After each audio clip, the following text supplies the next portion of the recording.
Jésus qui a commencé sa prédication à Nazareth part pour annoncer la bonne nouvelle à Capharnaüm. Il enseigne et il opère des guérisons. Pour la première fois, Jésus fait la rencontre d'un lépreux, un malade qui doit se soumettre à un rituel consacré aux impurs. En effet, le lépreux est exclu du culte. Il est socialement exclu de la ville. Il doit rester à distance de toute vie pour ne pas la souiller. Il perd tout avantage et considération. Sa seule réputation est de se déclarer en public qu'il est lépreux.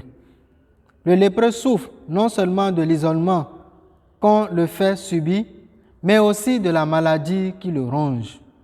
Cet isolement, comme un couteau qu'on remue dans une plaie, l'affecte plus que le mal dont il souffre. Car pour les autres, il est un mort vivant, qui n'a plus aucune chance, aucune place en société. Il est indirectement considéré comme un adepte de la malédiction. Mais au cœur de cette déchéance naît une lueur d'espoir.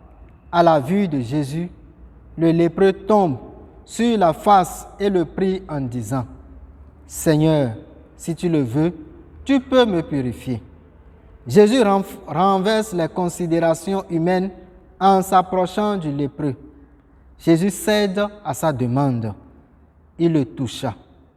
En réalité, le lépreux ne fait pas que prier. Il va plus en profondeur de sa demande. Il professe sa foi. Seigneur, si tu le veux, viens me purifier. La guérison représente la rencontre avec Dieu qui transforme, guérit et libère l'humanité. Jésus ne veut pas être considéré simplement comme un guérisseur corporel.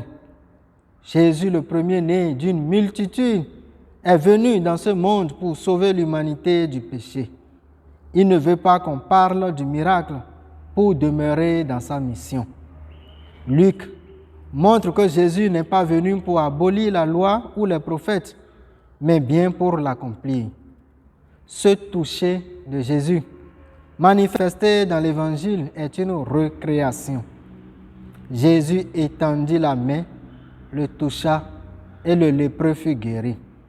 Nous demandons à Dieu, nous aussi, la grâce de renaître de cette vie nouvelle.